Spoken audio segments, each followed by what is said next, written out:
Je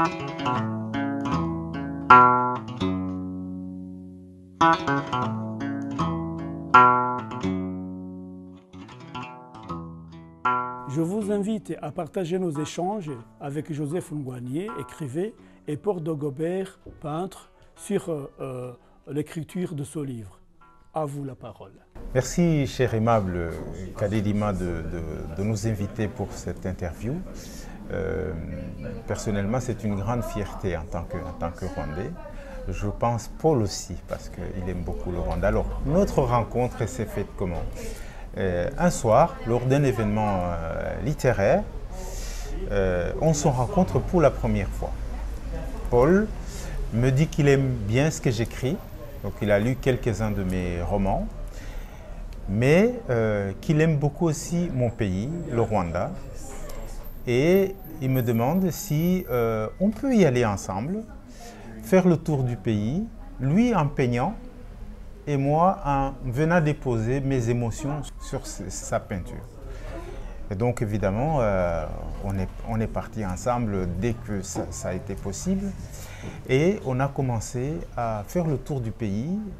Lui dessinait et moi je réfléchissais à mettre des textes par rapport à ce que ça m'inspirait. Et donc on a dessiné, il a dessiné le Rwanda sur tous les aspects culturels, les traditions, la biodiversité, le sport. Et donc, il a déjà dessiné une multitude de tableaux en fait, du Rwanda. Mais ici, on a décidé de faire sortir ce livre-ci en premier du vélo, parce que d'abord, c'est une passion commune. Et moi, je trouvais le projet très intéressant, et lui aussi, de pouvoir rejoindre nos deux voies, le dessin et l'écrit, pour raconter ce pays. Et on a commencé par le vélo, et de fil en aiguille, on a travaillé sur d'autres sujets aussi, mais on sort le premier livre ensemble sur le Rwanda, avec nos deux voix, qui ne sera certainement pas le dernier. Donc on le sort aujourd'hui, mais on continue à travailler sur le Rwanda, évidemment. Comment j'ai pu traduire l'effort à travers les paysages et la vitesse aussi? J'ai pris l'habitude de peindre en voyageant, donc j'ai un matériel adapté. C'est-à-dire, ce n'est pas des grands formats, c'est des formats, des aquarelles ou des pastels, des choses transportables que je peux utiliser dans l'instant, c'est-à-dire pour traduire les émotions directes.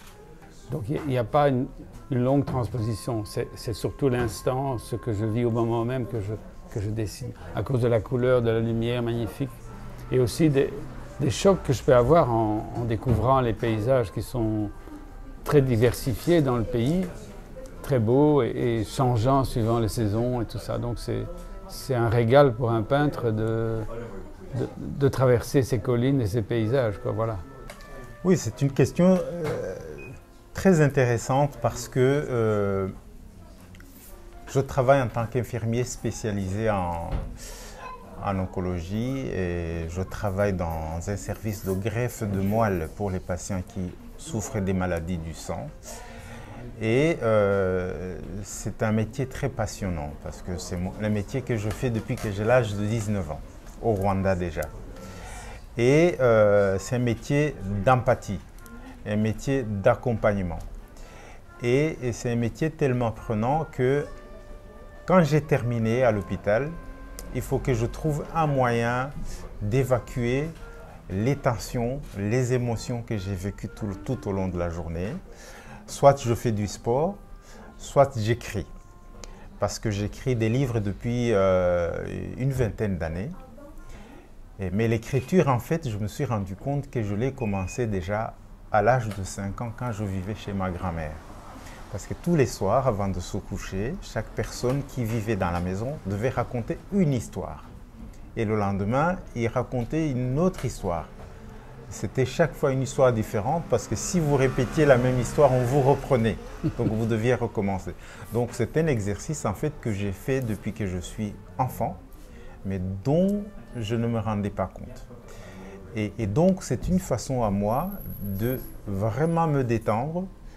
Et ce qui se passe, c'est que toujours mon imaginaire me ramène sur la colline de Murambi où je suis né. Ça me ramène à mon pays d'origine, qui m'accompagne depuis, qui m'a permis dans les moments difficiles en Europe de tenir depuis 40 ans. Voilà. Et donc, je suis aussi passionné du vélo, parce que si ça remonte dans les souvenirs d'enfance, où les commerçants qui avaient la chance d'avoir du vélo, un vélo transportait des casiers de bière ou d'autres marchandises et qui dévalaient les collines sur des routes caillouteuses sans tomber, ça me passionnait. Mais aussi, le vélo, pour moi, au Rwanda, ça a toujours été un lien social parce que ça permettait d'aller rendre visite à des gens, ça permettait de transporter les gens, même les malades à l'hôpital. Donc le vélo a toujours été important en dehors de l'aspect sportif uniquement. Donc c'est un lien entre les gens, entre les humains. Quand on est en vélo, on peut s'arrêter un peu où on veut facilement. Et c'est plus facile que dans une voiture. Avant, j'avais qu'un vélo. Et donc ça m'a permis de découvrir par exemple toute la Belgique et peindre. Et puis quand j'ai vu les sportifs, même au Rwanda, alors là c'était la découverte aussi d'un moyen de faire du sport et de se déplacer, quoi. Et puis quand on est au pied d'une colline et qu'on voit passer les coureurs à toute vitesse, c'est un instant très court, donc il faut capter, on sent presque la transpiration, l'effort et tout ça. Et donc le dessin expressif et direct peut évoquer cet aspect de la course et de l'effort. C'est ça qui est important. Alors, pour votre question sur la collaboration dans le processus de création, évidemment, ce n'est pas toujours évident de travailler à deux sur un projet, surtout quand on est habitué à travailler de façon individuelle. Et donc, la première contrainte, c'est de composer avec l'autre, avec ses émotions, avec sa créativité. Et comme on n'est pas dans le même domaine, même si c'est de l'art, lui, c'est par le dessin et moi, c'est par les mots, il a fallu ne pas aller commenter. Je ne suis pas un critique d'art, mais c'est simplement regarder le dessin, qu'est-ce que ça m'inspire, et venir y déposer mes émotions. Et ça va au-delà de la création artistique, parce que moi j'avais à cœur en tant que Rwandais de la diaspora, de pouvoir donner un autre angle de regard sur le Rwanda. Les dernières années, depuis 31 ans maintenant, le Rwanda a été célèbre surtout et entendu pour les événements terribles, le génocide contre les Tutsis de 1994.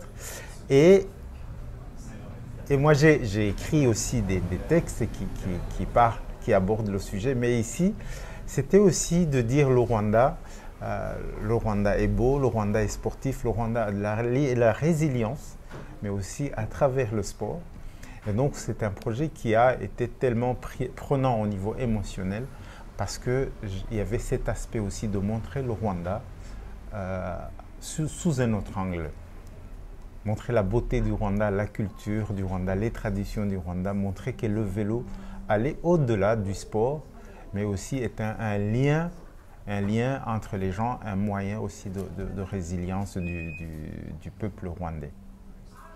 Oui, moi ça m'a ouvert à une vision plus large, parce que au départ, moi je suis plus axé sur les paysages et les portraits. Et c'est la première fois que j'ai introduit même des personnages dans mes paysages. Et ça, c'est un peu peut-être la collaboration et les discussions avec Joseph qui m'ont amené à créer plus de mélange, à introduire plus, ne pas faire séparément les portraits ou les personnes, mais montrer le paysage avec les personnes. Et donc c'est un peu une nouvelle page que j'ai ouverte aussi dans ma création. Le début de notre projet, c'est notre rencontre et puis la décision d'aller ensemble au Rwanda. Donc on embarque pour le Rwanda une première fois. C'était une grande découverte pour Paul. Moi, j'étais ravi de lui présenter le pays, qu'il aimait déjà beaucoup avant d'y aller. Et on a passé plusieurs semaines en découvrant, en voyageant. Et lui, bien évidemment, en tant que peintre, c'était tout de suite prendre les instantanés de ce qu'il vivait et puis mettre tout ça en musique. Et moi, je l'ai laissé travailler et puis après, il me montrait ce qu'il faisait et moi, je venais, je m'imprégnais de son travail par rapport aussi à mon vécu de Rwandais, à mon enfance. Et c'est les images de mon enfance parfois qui faisaient ressurgir à travers ces tableaux. Et puis, ça a été un deuxième voyage, et puis un troisième et un quatrième. Et donc, chaque fois, je me rendais compte aussi que Paul et son regard sur le Rwanda, évidemment accompagné du mien, évoluait par rapport au dessin qu'il avait fait, par exemple, au départ. Et je me rendais compte qu'il comprenait beaucoup plus de choses sur les traditions, sur l'histoire, sur le quotidien des gens. Et ça, je crois que ça a été très marquant dans l'évolution de notre projet. Lors de notre premier voyage au Rwanda, ce qui était extraordinaire, c'est qu'il m'a fait découvrir des choses que je n'aurais pas imaginées. Et puis j'étais confronté à des rencontres dans les marchés ou même dans les soirées où je ne comprenais pas nécessairement tout ce qu'on disait parce que c'était dans la langue. Donc à ce moment-là, je m'intéressais à quelque chose en plus. Et souvent, quand je m'installais pour dessiner, eh bien, je restais seul et j'étais curieux de voir que les gens ne venaient pas derrière moi pour voir ce que je faisais, comme on fait ici un peu partout. Il y a tellement d'enfants devant moi que je ne vois plus le paysage, mais là-bas, c'était très discret. Je dis, tiens, c'est étonnant. Mais ils n'ont peut-être pas beaucoup l'habitude de voir un étranger, un Mozungu qui peint dans le paysage. Mais j'ai trouvé ça assez touchant, cette marque de respect pour quelqu'un qui fait quelque chose de particulier. On ne va pas le déranger, on le laisse faire. Mais après, souvent après, il me demandait, montre-moi ce que tu as fait. Ça, c'est sûr, quand je connaissais les gens. Alors là, c'était la grande surprise. Ah, tu fais ça comme ça, pourquoi tu fais ça comme ça? Donc ça, c'est très enrichissant. Karirima, comme tu le sais, quand on va au Rwanda, la première visite au Rwanda, c'est quand même, vu notre histoire, c'est d'aller visiter, d'aller découvrir le mémorial du génocide de Gisozi, si on parle de Kigali. Et c'est ce qu'on a fait chaque fois qu'on retournait parce qu'on avait envie d'abord d'aller se recueillir. Et d'ailleurs, Paul a pu dessiner, a pu avoir la possibilité de pouvoir dessiner cet endroit en hommage à tous qui ont été, à tous ceux qui ont disparu pendant le génocide contre les Tutsis. Et donc c'était très émouvant, ces visites-là. Et puis à part après, on s'est dit, bon, ça c'est une partie, on va montrer cette tragédie, mais par contre, notre but aussi c'est de montrer les autres facettes de ce Rwanda résilient, de cette communauté rwandaise qui a pu se relever et qui veut montrer au monde entier qu'elle a eu cette force de pouvoir se relever. Et le sport fait partie des moyens, pas que. Et donc, c'est ce que je racontais dès le départ, qu'on racontait dès le départ, que notre projet est global et parle de tous les aspects du Rwanda, y compris le sport.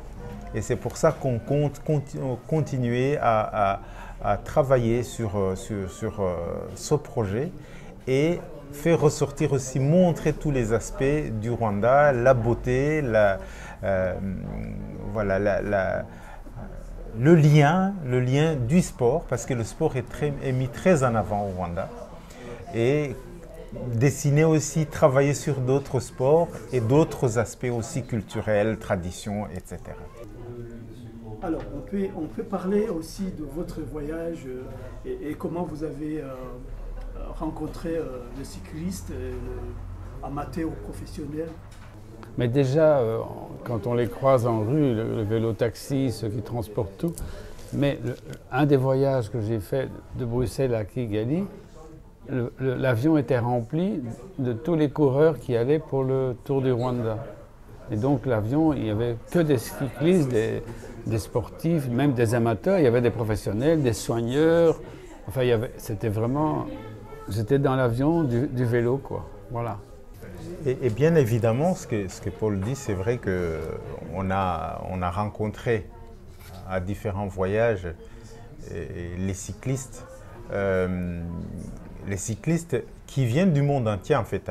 Il faut dire que maintenant, le Tour du Rwanda a pris de l'ampleur et qui fait partie des meilleurs circuits africains et qu'il est bien classé au niveau de l'Union cycliste internationale.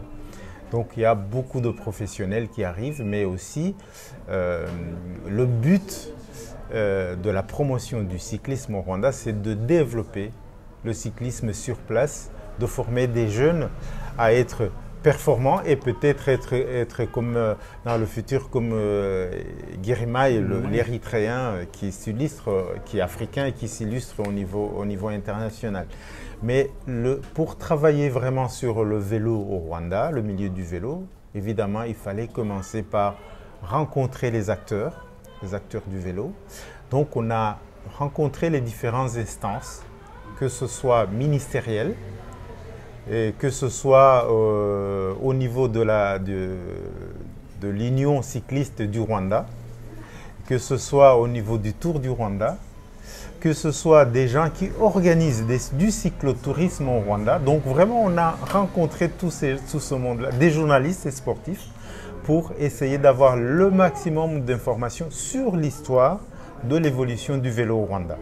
Donc ça, on a fait ce travail aussi à plusieurs reprises. Donc tous les différents acteurs importants du cyclisme rwandais, qui font la promotion du cyclisme rwandais, nous ont ouvert les portes et ils ont pu nous raconter comment ils ont travaillé sur le vélo depuis plusieurs années pour que le vélo aujourd'hui puisse atteindre le niveau que ça atteint au Rwanda.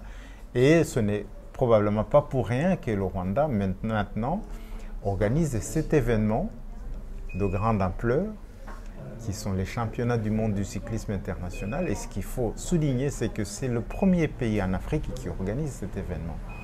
Et donc c'est une fierté, en tout cas pour moi, d'avoir travaillé aussi sur ce projet qui maintenant sort au moment de ces championnats du monde, championnat du monde du cyclisme 2025. Voilà, donc ce que aussi je voudrais souligner par rapport à cet aspect du cyclisme au Rwanda, c'est que c'est un projet qui date déjà bien longtemps, pas très longtemps, mais c'est un projet qui date quand même de 4 ans. Et c'était bien avant que les championnats du monde de cyclisme soient attribués au Rwanda. Donc vraiment, on est fiers d'avoir fait ce travail avant même de savoir que ces championnats avaient se dérouler au Rwanda et que ça se réalise. Et je voudrais aussi dire à tous mes compatriotes aussi qui peuvent être fiers de cet événement, parce que c'est... En fait, moi j'ai parfois, quand je discute avec les gens, j'ai parfois le sentiment qu'ils ne se rendent pas compte de l'importance de cette attribution des championnats du monde. Si on parlait du football, c'est comme organiser la Coupe du monde de football au Rwanda. Et donc, la fierté encore, c'est qu'on est les premiers à organiser ça et que donc ça, c'est vraiment une grande fierté pour le pays. Comment est-ce que notre livre, notre projet de livre, images et mots, peut contribuer à l'essor, à l'évolution du vélo, du cyclisme au Rwanda? Ici, pour les championnats, c'est important aussi que les gens puissent découvrir ce livre qui va être présent pendant les championnats du monde de cyclisme. Et on aimerait encourager les gens à le découvrir et en fait réaliser que vraiment on a une chance, on a une opportunité de pouvoir accueillir cet événement majeur. Alors, en passant, on voudrait d'abord quand même rendre hommage à nos éditeurs qui sont Images, Histoire et Images, un éditeur qui est à Kigali et qui a donné la chance à ce projet. Et je pense qu'ils ont aussi tenu à donner accès à ce livre par une grande partie des gens, parce que c'est un livre qu'ils ont rendu plus accessible. Et je pense qu'un livre les gens pourront trouver dans des bibliothèques et dans les librairies à Kigali, et que donc ça pourrait éventuellement donner envie aux jeunes de commencer à faire le cyclisme, parce qu'il y a des clubs de formation qui se mettent en place, et que si notre projet pouvait contribuer, ne fût-ce qu'un tout petit peu, à cette envie, à donner l'envie aux jeunes de faire du vélo, ça sera déjà quelque chose de gagné, d'important de gagner pour nous. Et puis c'est une rencontre avec les écoles d'art au Rwanda que j'ai été visiter, parce que j'ai découvert qu'il y avait beaucoup de potentiel, des jeunes pleins de talent, et qu'ils étaient tout de suite intéressés. Même j'en ai rencontré quand je dessinais au bord du lac Kivu. Il y avait un jeune qui sortait de l'école, là, il est venu me voir, on a commencé à partager des techniques et tout ça. Donc c'était vraiment intéressant comme contact pour la jeunesse, pour montrer que des choses sont possibles comme ça. Comment vous avez rencontré l'histoire du Rwanda, du vélo au Rwanda, avec une autre langue qui n'est Rwanda? En fait, les émotions passent, pour moi, les émotions passaient par la peinture de Paul. Et moi qui connais la culture, qui viens de la culture, qui connais l'histoire, donc c'était pour moi plus facile de pouvoir transposer mes émotions sur sa peinture.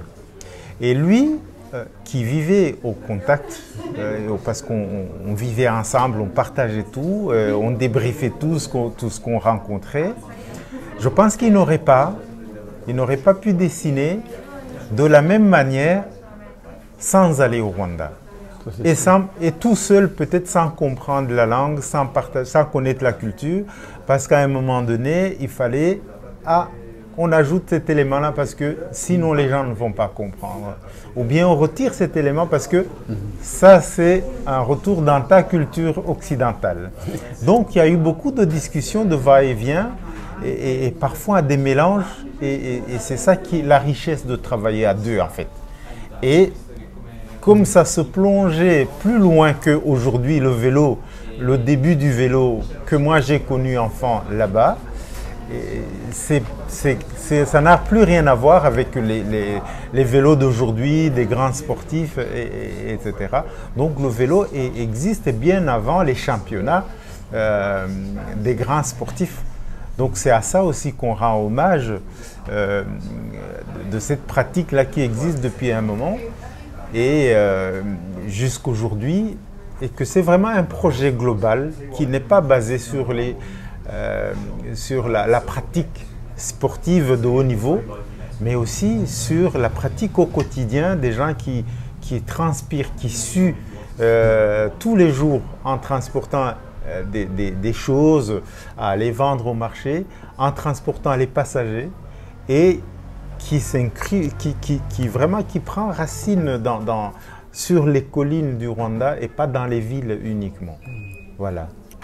Le Rwanda, c'est un pays de collines, mais le vélo... Alors comment est-ce qu'on peut expliquer que le vélo est si populaire au Rwanda alors que c'est le pays des 1000 collines? Ce n'est pas plat. Ce n'est pas la Hollande, ce n'est pas la Belgique, ce n'est pas l'Europe en réalité, l'Europe occidentale. C'est peut-être aussi ce qui explique la pratique du vélo par un grand nombre au Rwanda. C'est peut-être aussi la culture de l'effort, de la résilience.